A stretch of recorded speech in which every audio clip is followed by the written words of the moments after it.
এই যে আমাদের চারা কাটিংয়ের কাজ চলতেছে, এটা দেখতে পাচ্ছেন। আর এমতো অবস্থাতে আসলে লতি কচুর চাষের কিন্তু একটা ব্যাপক সফলতা। দেশ ও দেশের বাইরে থেকে যে বা যারা আমাদের আজকের ভিডিওটি দেখছেন সকলকে জানাই আন্তরিক শুভেচ্ছা ও অভিনন্দন। প্রিয় দর্শক, দেখতে পাচ্ছেন আসলে যেহেতু সামনেই চারা রোপণের একটা উপযুক্ত সময়, আবার এখন অনেকের জমিতেই মোটামুটি পানিযুক্ত অবস্থাতে আছে। আর এমতো অবস্থাতে আসলে লতি কচুর চাষের কিন্তু একটা ব্যাপক সফলতা, যার জন্যই বর্তমান সময়ে অনেক ভাইরাই চারার জন্য বলছিলেন।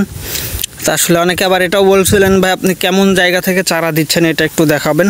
তা তাদের উদ্দেশ্যেই মূলত এই যে দেখেন, এরকম পুরাতন জমির চারাটাই মূলত আমরা ডেলিভারি করি, যেটা সুন্দরবন কুরিয়ারে মাত্র 2 টাকা পিসেই। এই যে আমাদের চারা কাটিংয়ের কাজ চলতেছে, এটা দেখতে পাচ্ছেন। আমাদের ভাই চারা কাটিংয়ের কাজ করতেছে। এভাবে চারাগুলো একেবারে এখান থেকে চারাগুলো কাটিং দিয়ে আমরা একেবারে রেডি করেই তারপরে প্রত্যেকটা ক্রেতার হাত পর্যন্ত পৌঁছানোর চেষ্টা করি। দেখতে পাচ্ছেন একেবারে সরাসরি কিন্তু এরকম পুরাতন জমির চারাটা আপনাকে সংগ্রহ করতে হবে। সাধারণত পুরাতন জমির চারাটা আপনি যদি সংগ্রহ করতে পারেন তাহলেই মাত্র 1.5 থেকে 2 মাসের ভিতরে প্রত্যেকটা গাছ থেকে আপনি লতি পেতে পারেন।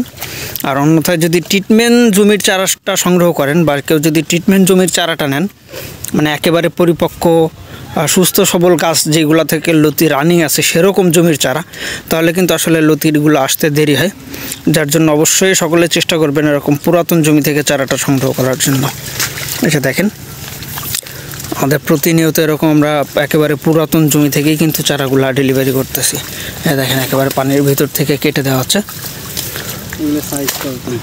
তো প্রিয় দর্শক, আপনি যদি একজন কচু চাষের জন্য আগ্রহী হয়ে থাকেন অথবা আপনার প্রতি ফেলে রাখা জমিতে কোন ধরনের ফসলটাতে আপনি লাভবান হতে পারবেন সেরকম প্রশ্নবিদ্ধ অবস্থাতে থাকেন, তাহলে এটাই আপনার জন্য উপযুক্ত সময় হবে। চারাগুলো সংগ্রহ করে আপনি চাইলেই কিন্তু এখান থেকে সংগ্রহ করতে পারেন খুব সহজেই। যার জন্য আমাদের ভিডিও স্ক্রিনে দেওয়া নাম্বারে যোগাযোগের মাধ্যমে আপনি চারাগুলো সংগ্রহ করতে পারবেন। এই যে দেখেন আমরা একেবারে পুরাতন জমির চারাগুলাই কিন্তু আপনাদেরকে দেওয়ার চেষ্টা করি। এই যে দেখতে পাচ্ছেন চারাগুলো ওঠানো হচ্ছে, পরবর্তীতে এগুলো কেটে সুন্দরভাবে তারপর আমরা প্রত্যেকটা ক্রেতার হাত পর্যন্ত পৌঁছাই। এই যে দেখেন। তো প্রিয় দর্শক, এই ছিল মূলত আমাদের আজকের ভিডিওটা। দেখা হবে পরবর্তীতে আবার নতুন ভিডিওতে। মূলত আজকে কিছু চারা কাটতে হবে, যার জন্য ভিডিওটা লম্বা করতেছি না। তো সবাই ভালো থাকবেন, সুস্থ থাকবেন। আল্লাহ হাফেজ।